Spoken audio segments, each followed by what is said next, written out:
ഇന്നത്തെ പ്രഭാത കാഹളം യേശുവിനോട് കൂടി ഒരു നിമിഷം.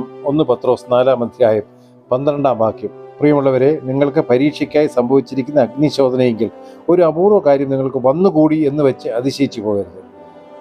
എല്ലാ വിശ്വാസികളും ദൈവകൃപയിൽ ആശ്രയിച്ചുകൊണ്ട് മനസ്സിലാക്കേണ്ട പ്രധാനപ്പെട്ട ഒരു കാര്യമാണ് ഇവിടെ വചനത്തിൽ കൂടി നമ്മളെ ഓർപ്പിക്കുന്നത്. വിശ്വാസികളുടെയും അവിശ്വാസികളുടെയും ജീവിതത്തിൽ പലവിധമായ പ്രയാസങ്ങളും പരീക്ഷാഘട്ടങ്ങളും കടന്നു വരും. എന്നാൽ അവയെ എങ്ങനെ തരണം ചെയ്യുന്നു എന്നുള്ളതാണ് ഒരു വിശ്വാസിയെ സംബന്ധിച്ചിടത്തോളം നിർണായകമായിട്ടുള്ളത്. ഒരു വിശ്വാസി യേശുവിനോട് കൂടി, അതായത് ജയാളിയായ യേശുവിനോട് കൂടി ജയകരമായി ഈ പ്രശ്നത്തെ അഭിമുഖീകരിക്കുകയും ഈ അഗ്നിശോധനയെ അതിജീവിക്കുകയും ചെയ്യുമ്പോൾ അവിശ്വാസി അതിൽ കിടന്ന് ഉഴർന്ന് പരാജിതനായിത്തീരുന്നു.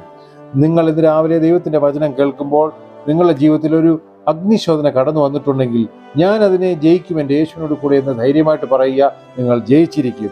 കുടുംബജീവിത തകർച്ചയോ, മനസ്സിൻ്റെ തകർച്ചയോ, ഭവനത്തിൻ്റെ തകർച്ചയോ, സാമ്പത്തിക തകർച്ചയോ, ജീവിതത്തിൻ്റെ എന്ത് തകർച്ചകൾ തന്നെ ആയിക്കൊള്ളട്ടെ, നിങ്ങൾക്ക് ജയമുണ്ട്.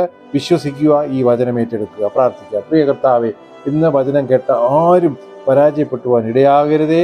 ആ അഗ്നിശോധനയെ അവിടുന്ന് മാറ്റി അവർക്ക് ജയജീവിതം നൽകാൻ പോകുന്നതിനായിട്ട് സ്തോത്രം. യേശുവിൻ നാമത്തിൽ തന്നെ ആമീൻ. God bless you. തിരുരക്തം നമുക്ക് കോട്ടയായിരിക്കട്ടെ. വീണ്ടും നമുക്ക് കൂടി വരാം.